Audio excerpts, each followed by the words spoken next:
आज का हमारा टॉपिक है रिंग होमोमॉर्फिज्म।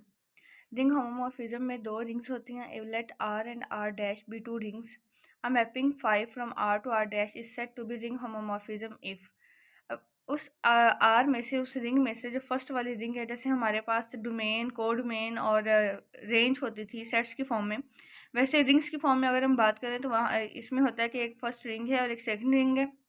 सेम वैसे ही डोमेन, कोडोमेन और रेंज वाला सिस्टम होगा। तो यहाँ से हम क्या करेंगे, डोमेन में से हम ए और बी यानी दो एलिमेंट्स ले लेंगे, कंसिडर करेंगे, उनके ऊपर एक जो फंक्शन अप्लाई करेंगे फाइव वाला, which is equals to five of A plus five of B. ये चीज़ प्रूव होनी चाहिए। सेकंड वन इज उन दो जब टर्म्स को हम मल्टीप्लाई करें, उनके ऊपर फंक्शन अप्लाई करें, तो हमारे पास इसका आंसर इक्वल होना चाहिए five of A into five of B. अब इन टर्म्स के ऊपर इस तरह से जब किसी भी सेट के ऊपर या किसी भी फंक्शन के ऊपर ये वाली कंडीशंस अप्लाई हो रही होंगी या फुलफिल हो रही होंगी, तो हम कहेंगे कि वो रिंग जो है वो रिंग होमोमॉर्फिज्म है। इसके अगर हम एक एग्जांपल कंसिडर करें, let R is equals to C, यानी कि सेट ऑफ कम्प्लेक्स नंबर्स है ये, और मैपिंग क्या है, सी टू सी, यानी कम्प्लेक्स टू कम्प्लेक्स नंबर जी है। और उसने कह दिया कि आप फंक्शन उसके ऊपर ये अप्लाई करेंगे five of G is equals to G bar, यानी कि यहाँ पे आपने जो ए और जो बी लेना है उसका जो आंसर आएगा वो इस फॉर्म में होगा कि जी बार। फंक्शन आपको गिवन दिया होगा, फंक्शन आपने खुद से अप्लाई नहीं करना होता। एग्जामिनर या क्वेश्चनर ये बता देता है कि आपने फंक्शन कौन सा अप्लाई करना है। तो आपने उसने ये कहा है कि आप ये प्रूव करें कि ये रिंग जो है वो होमोमॉर्फिज्म। तो हमने क्या किया कि जो सी है उसमें किस टाइप के एलिमेंट्स होंगे, कम्प्लेक्स टाइप के ही, कम्प्लेक्स सेट है तो कम्प्लेक्स नंबर्स ही उसमें होंगे। तो कम्प्लेक्स नंबर्स को किससे डिनोट करते हैं, जी से। तो मैंने वहाँ से दो एलिमेंट्स ले लिए, जी1 एंड जी2। अपने कंडीशन के अकॉर्डिंग पहली कंडीशन मैंने लगाई ए प्लस बी की, यहाँ पे मैंने जी1 प्लस जी2 लगाया। ठीक है। अब हमने क्या किया कि एक एलिमेंट लिया है, उसके ऊपर एक फंक्शन अप्लाई करवाना है।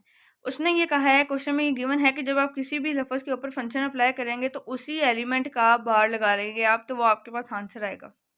तो मैंने वैसे ही किया। मैंने यहाँ पे नंबर क्या लिया हुआ था, जी1, और हमारे पास अंदर टर्म क्या है पूरी, जी1 प्लस जी2। तो इस फंक्शन का आंसर क्या आएगा, जी1 प्लस जी2 का bar, according to the given condition in the which is mentioned in the question. तो हमें पता है कि बार की ये प्रॉपर्टी होती है, कम्प्लेक्स नंबर की ये प्रॉपर्टी होती है कि जी1 प्लस जी2 का जो होल बार होता है वो उनके इंडिविजुअल बार के भी इक्वल होता है। ये बात हम कम्प्लेक्स नंबर की बेसिक प्रॉपर्टीज़ में सीख चुके हैं। तो जी1 प्लस जी2 का सेपरेट बार आ गया। अगर हम बात करें जी1 के बार की, तो वो किसका आंसर होगा, वो तो होगा फाइव ऑफ जी1 की। अगर जी2 के बार की बात करें तो वो किसका आंसर होगा, अगर हम फंक्शन को देखें तो वो जी2 के फंक्शन के इक्वल होगा। तो ये तो हमारी फर्स्ट कंडीशन होगी फुलफिल, यानी जी1 प्लस जी2 के पूरे के ऊपर फंक्शन अप्लाई किया था, आंसर हमारे पास आ गया सेपरेशन में, इंडिविजुअल फॉर्म में। सेम वैसे हम अगर दो एलिमेंट्स लें कम्प्लेक्स नंबर से, जी1 जी2, और उसके ऊपर फंक्शन अप्लाई करें तो क्या आएगा, अंदर वाले टर्म का बार, जी1 जी2 होल बार। और कम्प्लेक्स प्रॉपर्टी की, कम्प्लेक्स फंक्शन की ये भी प्रॉपर्टी है कि जब आप किसी दो टर्म्स के ऊपर कलेक्टिवली बार अप्लाई करते हैं और वो मल्टीप्लाई हो रही होती हैं, तो उन दोनों के इंडिविजुअल के मल्टीप्लाई के इक्वल भी उसका बार होता है। तो हमने उसको उस रूल के मुताबिक जी1 इंटू जी2 सेपरेट बार लिख दिया। और अगर जी1 के बार को देखा जाए तो ये बेसिकली फाइव ऑफ जी1 का आंसर बनता है, और जी2 के बार को देखा जाए तो ये फाइव ऑफ जी2 का आंसर बनता है। तो इस तरह से ये दोनों ही कंडीशन इस रिंग के ऊपर फुलफिल हो गई हैं, इस मैपिंग के ऊपर।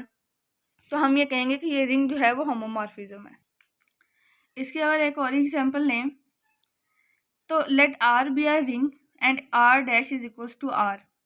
उसने कहा है कि फंक्शन आपने लेना है इसी आर से आर तक, यानी अगर एक एलिमेंट, एक सेट है, जैसे हमने पिछला जो एग्जांपल किया है उसमें कम्प्लेक्स नंबर्स का कम्प्लेक्स नंबर्स तक की था, तो ये जो मैपिंग होती है इसको आइडेंटिटी मैपिंग कहते हैं।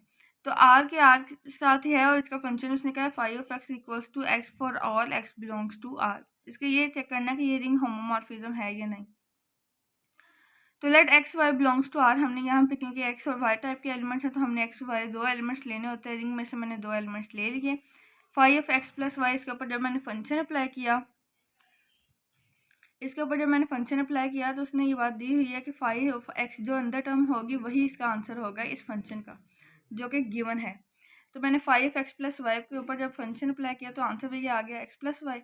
और एक्स को हम लिख सकते हैं five of X according to given condition, and Y को हम लिख सकते हैं five of Y according to given condition. Same वैसे ही एक्स वाई के ऊपर फंक्शन पुट करेंगे तो आंसर आएगा एक्स वाई, और एक्स को हम लिख सकते हैं फाइव ऑफ एक्स, वाई को लिख सकते हैं फाइव ऑफ वाई। ये दोनों कंडीशंस फुलफिल हो रही हैं, इसका मतलब है कि ये जो रिंग है हमारे पास ये रिंग होमोमॉर्फिज्म है। इसी तरह से एक और एग्जांपल है, let R be a ring and R dash be another ring. और उसने ये कह दिया है कि आपके पास जिस मर्जी एलिमेंट के ऊपर आप फंक्शन अप्लाई करें आपके पास आंसर आएगा 0। इसके ऊपर डैश का मतलब है कि ये आर डैश से बिलोंग कर रहा है। तो हमने क्या किया कि यहाँ पे 0 डैश जो क्या है वो एडिटिव आइडेंटिटी है, check it is ring homomorphism और नोट।